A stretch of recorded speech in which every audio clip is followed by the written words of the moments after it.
image était au pluriel dans le livret de Diaconia. Et je trouvais que le fait que ce soit au pluriel, c'était important. Une église au service, d'abord il y a beaucoup de noms d'associations qui me viennent en tête, le Secours catholique, le CCFD. Et puis il y a beaucoup de gens aussi, de noms de personnes qui sont engagés. Moi je trouve que l'église a un beau visage dans l'entraide.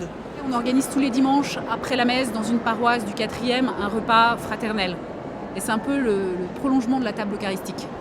Un espèce de mélange des noces de Cana et de la multiplication des pains. Donc c'est cette image qui me vient à l'esprit. Pour moi, une image d'église, c'est un rassemblement de femmes d'agriculteurs qui se remontent le moral, qui vivent les mêmes expériences ou pas.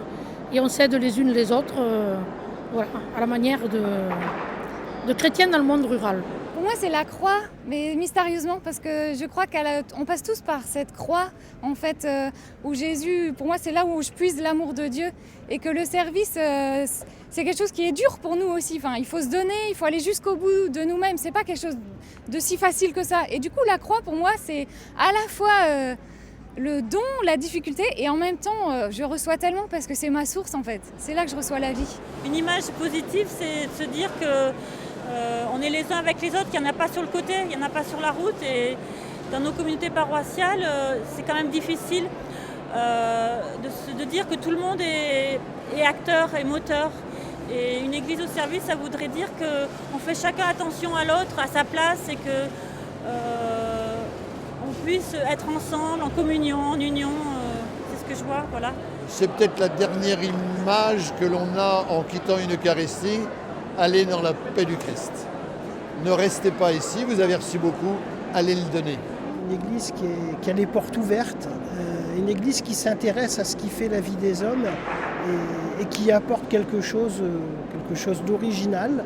Je pense que l'église peut être plus au service, au cœur de la société, quand elle va à la rencontre de l'homme. Et ça, nous sommes tous appelés, cette église, cette communauté, nous la formons tous, et c'est nous qui sommes appelés à la rencontre de l'autre, tel qu'il est, dans la société d'aujourd'hui, croyant, incroyant, peu croyant ou mal croyant.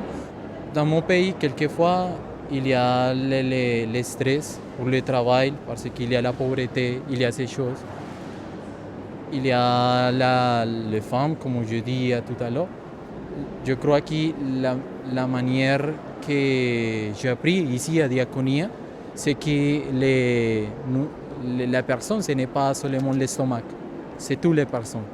Je dois travailler pour qu'ils puissent avoir le repas, mais aussi le médecin. Je dois travailler pour qu'ils puissent avoir l'éducation.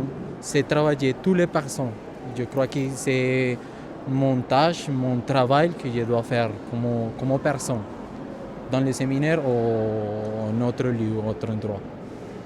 D'abord, rappeler à chaque baptisé que la mission de chaque baptisé, c'est aussi celui du service de la charité.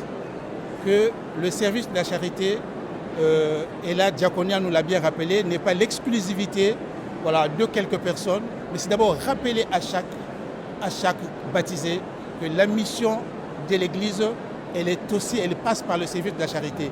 Et aider les communautés chrétiennes à être des communautés de service, des communautés diaconiales. Ce que je pourrais faire, c'est susciter des mouvements comme Diaconia, que ça se prolonge, que ce ne soit pas le fait d'avoir préparé ça pour ce jour-là, mais aussi que dans nos diverses communautés, il y ait une attention à tous, aux plus pauvres en particulier, mais à tous. Et là, c'est tout un travail qui est à définir et qui n'est pas fini. Il ne sera jamais fini d'ailleurs. Mais le Christ est avec nous tous les jours jusqu'à la fin des temps.